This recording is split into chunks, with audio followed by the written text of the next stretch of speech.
Welcome to the Critical Gentleman. It's Top 5 Friday and we're back with a list of 5 watches that you can get for under $1,000. I just got back from Japan on Tuesday, so bear with me if I'm still a little jet lagged. And if you haven't seen the videos I posted overseas yet, go on and check them out in my recent uploads. But for now, we're going to go on and talk about 5 modern watches that you can buy for under $1,000.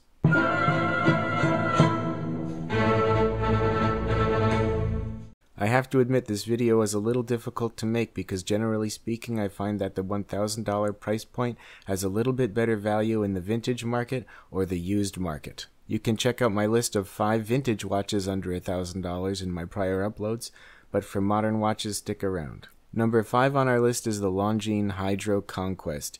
This is a solid modern timepiece from a reputable Swiss brand, and although I prefer their classic and vintage line a little bit more, this is still a fantastic watch for the money. They clock in about $900 to $950 and come in 2 sizes, 39 and 41 millimeters. If you're looking for a modern diver that's not going to break the bank, this is a fantastic option, and I think compares favorably against more expensive options like the Breitling Super Ocean. Again, when it comes to Longines, I find their wheelhouse is truly the heritage line. But this is still an excellent example of what they can do in terms of a modern styled watch. Number 4 on my list is the Christopher Ward C60 Trident. Now this is another watch that I kind of hesitate to recommend, but nonetheless for under $1,000 it presents a good value in terms of movement and build quality. Overall it's a pretty flexible choice with a bunch of different straps and dial options as well as 2 sizes, either 38 or 43 millimeters.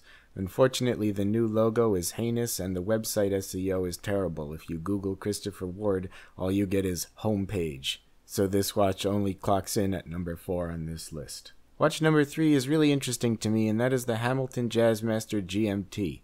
I really like the look of this watch, and at 42 millimeters, it's almost small enough for me to be able to wear.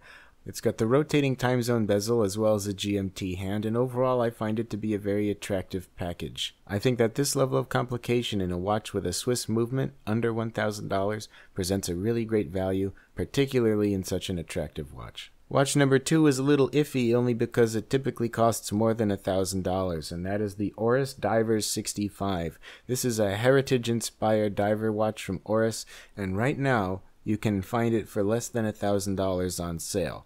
Most of the time it's around $1,100 or $1,200, so if you can jump on it now, I would definitely check it out. Finally, number 1 on the list is a watch that actually hasn't been released yet but has been seen on the channel before, and that's the Tissot 1948 Chronograph. This is a heritage-inspired watch unveiled at Basel World 2017 and is expected to come out in September this year.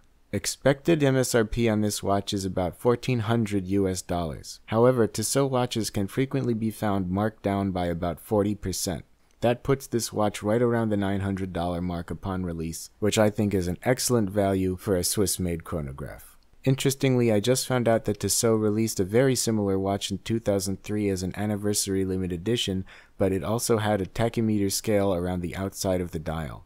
This watch omits that feature and exchanged the Arabic numeral 12 for a Roman numeral 12.